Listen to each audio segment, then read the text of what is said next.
everybody, Eric Swite here for The Gamer, here with me best mate, George Foster. Yeah, and we are here to recap day 3 of Summer Games Fest. Yes. We just finished another round of play days here in sunny Los Angeles. Yes, we did. We've got some cool games to talk about today. As always, there's a bunch of cool games we can't talk about. You'll find out. We'll get there.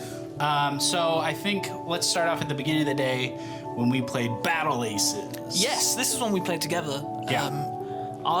We talked about this the other day. We were a bit skeptical, if you remember. I actually really enjoyed it. I thought it was weird during the Summer Games Fest show when they came out to present it as the RTS for people that don't like RTSs. Yeah, like, here's a game in a genre if you hate this genre. Yeah. It's a tough sell, and I went in with that kind of expectation that it would be weird, and I played it as a complete beginner. I had some fun with it. Yeah. I don't know if it's the sort of thing I'd go back to necessarily because there's so many games to play.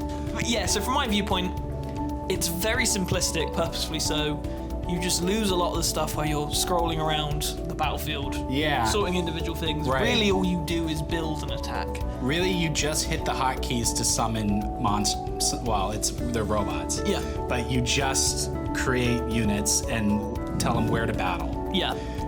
And it's launching, I'm pretty sure it's early access, but it just has one map for 1v1 and one map for 2v2s. And it gets rid of all of the management stuff about RTSs. You don't pick where to build your hubs. It automatically does it. You can upgrade your dudes, but you've already decided which dudes you're gonna have before the game even starts. And then you just spam to build them, and then they just fight. It's satisfying in one way. I guess it makes you feel smarter than you are. So for me, I like that. I'm not an RTS person, so going in and claiming victory easily and feeling like I've been a strategic master, that's cool. But your experience of it was more, it's strange to have all that stuff gone, right? I mean, I'll give them the credit. It is a very different kind of RTS, for sure. I think, we were talking about, the skill gap in a StarCraft is how efficient you are. It's not just knowing what the strategy is, it's your macros. It's at the exact right second, are you doing all of these things you need to do? And this game just gets rid of all of that, and it's just build dudes and tell them where to go. Yep. So it's only gonna have one map to start, and I think they said there was 30 different units. You get to pick 45, 45, I believe, yeah. And you get to pick 8. So it's really about building your team of units that you're gonna use. I don't know. Looks like it could be interesting. It was a short hands-on. We were told some of the units have special abilities, one has a teleport move. So I feel if you got into it and if you became more knowledgeable, there will be a difficulty curve. There will be a point where the people, you separate the me's from the you's. The people who just click and go win, and the people who strategize. Yeah. So I'm intrigued to see how that goes. I don't know how that's going to go, because I feel like, as we've said, making a game in a genre that removes most of what people seem to enjoy about that genre. Yeah. It's tricky. I enjoyed it, but yeah, we'll see. I'll keep an eye on it. Yeah. And then I played SteamWorld Heist 2. You're a big fan of SteamWorld Heist, right? I like the SteamWorld oeuvre. SteamWorld Heist is middle for me of all the SteamWorlds. What's called? Dig 2. Okay. Dig 2. Yeah, Dig 1. I enjoyed quite a lot. I liked Build last year quite a lot. Heist is good, but I thought that it was all procedurally generated, so the maps didn't feel like they had a lot of design. It really felt that way, and then it was also really simple. Every character was a specific archetype, and it just it got old for me. I didn't finish it, but this one I think really changes a lot of that stuff.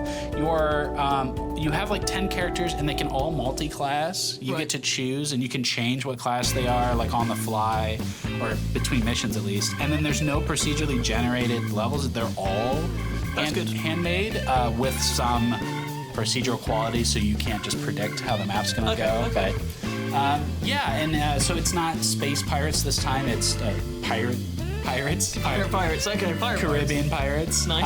And it has this cool overworld thing with your ship that you're taking around to different islands, and it's almost a little bit like Vampire Survivors. Oh, really? Believe it or not. Yeah.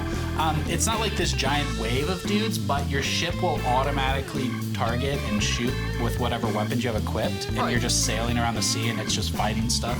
I did see you play a little bit of it, and I have to say, it's not my kind of thing. Again, That's there's strategy so involved. boring. Yeah, there's strategy involved. You couldn't just click to win. You had to think. Yeah. That's where you lose me. But you seem to enjoy it. Yep. Which is nice. I think it's neat. What'd you play? I played a game called Deathsprint 66, and it was described to me as Mario Kart for adults on foot. That's essentially the premise, that you, instead of being in a car, you are someone who's running. Like Sonic R.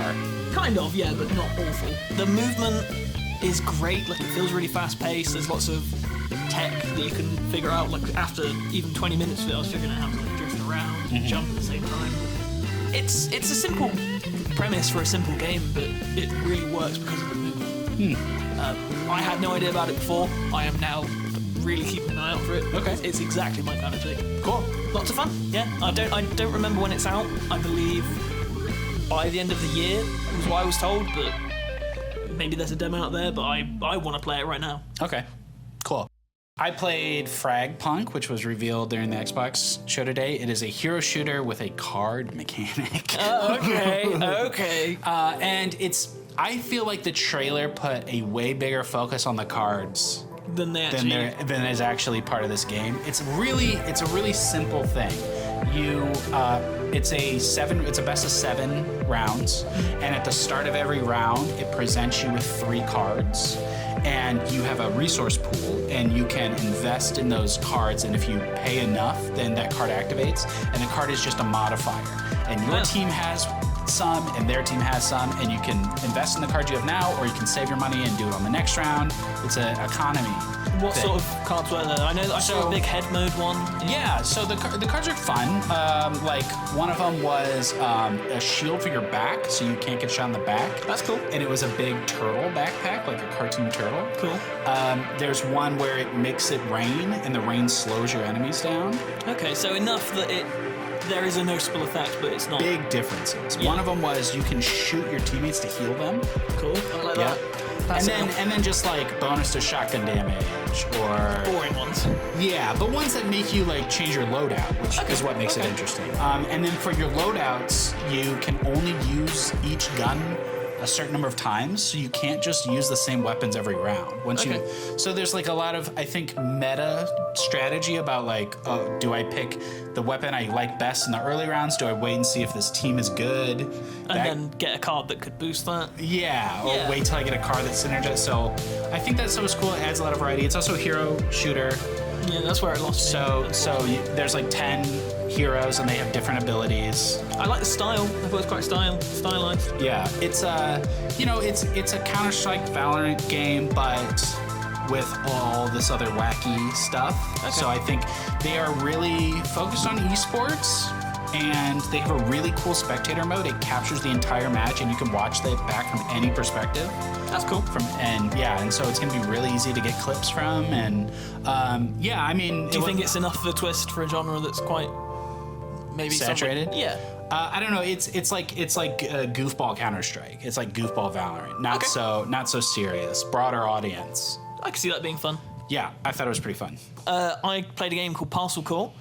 This was at the Future Games Showcase. It's been around a few times before. I think I've seen it now and then, but that was when it most recently was shown off. It's basically you are a bike delivery person, and it's kind of like a mix of Jet Set Radio and Crazy Taxi.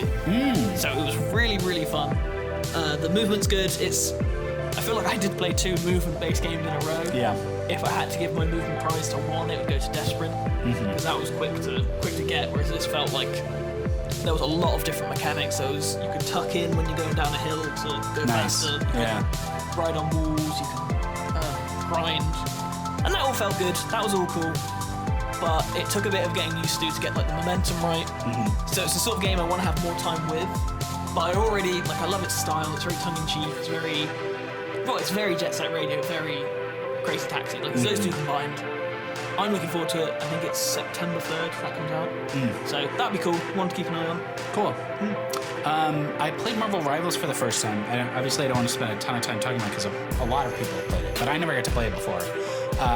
Unfortunately, it didn't have Venom. Oh, really? Yeah, they have 2 characters in the next beta. Venom and Adam Warlock. Yeah, so they didn't. I figured they'd have that for you now. Didn't have them, but this was my first time playing it, and I thought it was great. Were you Spider-Man a lot? You know what? I tried Spider-Man, but he is so melee focused. He's tricky. Yeah. He's very tricky.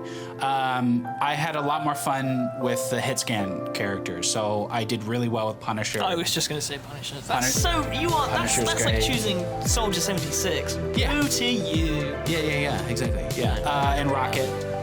Yeah, okay. Yeah, More respect. Rocket was fun. But, and then Magic. I had so much fun just swinging that sword around and teleporting around. And I interviewed the developers. They didn't really have much to expose. They did say there's a roadmap and they're getting ready to reveal it. Okay. I just think another hero shooter. I think Marvel's enough for spin. If I may say so, I'm looking forward to this one. Yeah. I know it's so basic to be like Marvel's in it, so I'm more interested in the hero shooter, but the best part of a hero shooter is the characters, and if you already love Spider-Man, right, you're already in. And you know what? Weirdly, I also think their story is kind of compelling. It's very. I mean, it's in the background, obviously. Yeah, of course.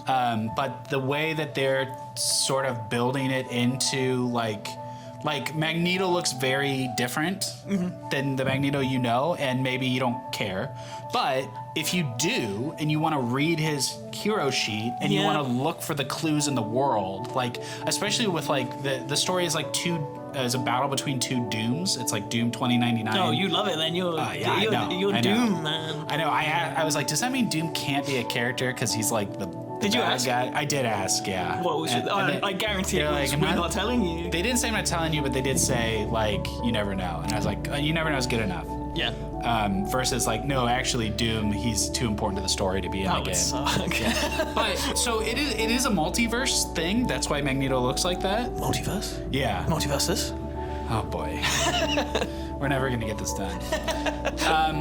Anyway, I think the Marvel Rivals version of Marvel characters is cool, and I'm glad they started with the familiar it's just Spider-Man. But I think as it goes, if they want to do the Rivals version of some characters, I think that's cool. Yeah, I'm into it. I'm definitely going to check it out when it's available. And it's I'm fully into it. On console now. It's going to be for the next beta. Yep. So, seems like they're doing everything right with that one. Everything else I played, I cannot talk about. Okay. I will just say that they were very, very good. All right, cool. All right, well, that's it for today's recap. We have one more recap tomorrow, plus we have our recap of the Xbox show, which you can check out. And then throughout the next week, maybe even 2 weeks, we've got a whole bunch of stuff. Embargoed stuff. Yeah. So Summer Games Fest continues. Thank you for hanging out with us. Don't forget to like, subscribe, hit that bell, and visit us at thegamer.com. That's The Gamer. No spaces.